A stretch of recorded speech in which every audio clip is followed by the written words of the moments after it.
Hello, everybody. This is Pastor Willie, and it's the encouraging word for today.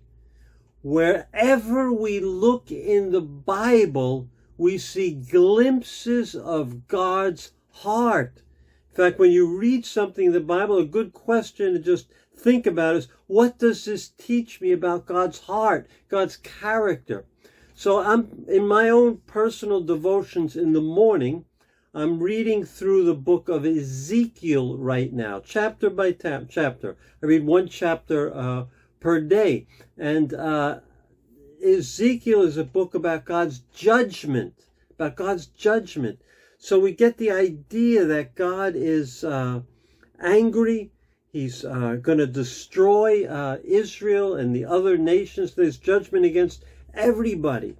Why? Because of the sins, because of turning away from God, because of doing things that damages other people, like taking advantage of widows and orphans. And Ezekiel is warning that destruction is coming. Destruction is coming. So I learn about God's character, that he's a God of justice. He brings justice to this world on unjust situations. And when there is injustice, God will bring justice and bring everyone to justice. So I'm reading this, and it's a very heavy book to read, because it's about how God is going to judge his people.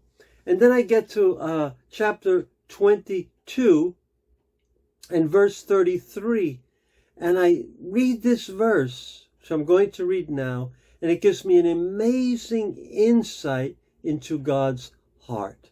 And this is what Ezekiel, it's a quote from God. This is what God says through Ezekiel in Ezekiel 22:30. I, meaning God, I looked for someone among them who would build up the wall and stand before me in the gap on behalf of the land, so I would not have to destroy it. But I found no one.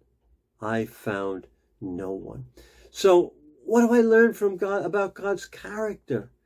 I learned, number one, that God is 100% just and he can't overlook anything. But on the other hand, I also learned that God says, I looked. He's looking. He's searching for something. And what's he searching for? It says, for someone, that's anyone among them, who would build up the wall. Many translations say build up the wall of righteousness. Someone who would live right. Someone who would follow God 100%. I'm looking for someone to do the right things. Build up the wall of righteousness. And stand in the gap on behalf of the land. Stand in the gap. Now, that's usually interpreted pray, and it means prayer.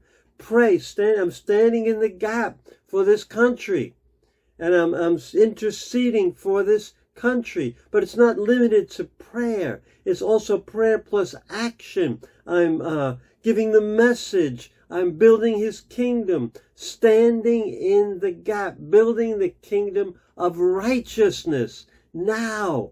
So God's looking for someone to do that, some people to do that. So, and this is the key to God's heart, so I would not have to destroy it. God is just. He has to bring judgment, but he doesn't want to. He wants to show mercy, but he needs someone to stand in the gap, someone to live righteous, someone to build a people of righteousness, someone to pray and pray for revival and revival. That's God's heart. He's not willing that any should perish. He's patient. He's patient. But, he says, but I found no one. No one was willing to stand in the gap. Wow. And I think of Jonah. He went to preach judgment against Nineveh. But God said judgment is coming in 40 days. That teaches me God gave them time. And my friends, there's still time today if we repent and turn to God. And if there's still time for the United States or whatever country you're in right now, there's still time until the day of judgment. But somebody must stand in the gap. Live righteous. Pray. Build righteousness in your time. Repair the wall.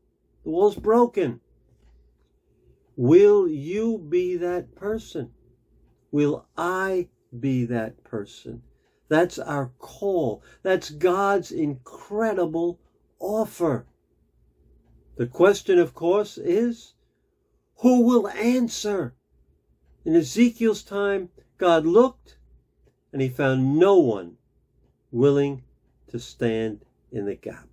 May that not happen in our time. May we be the ones that will stand in the gap. God bless you, and I will see you tomorrow.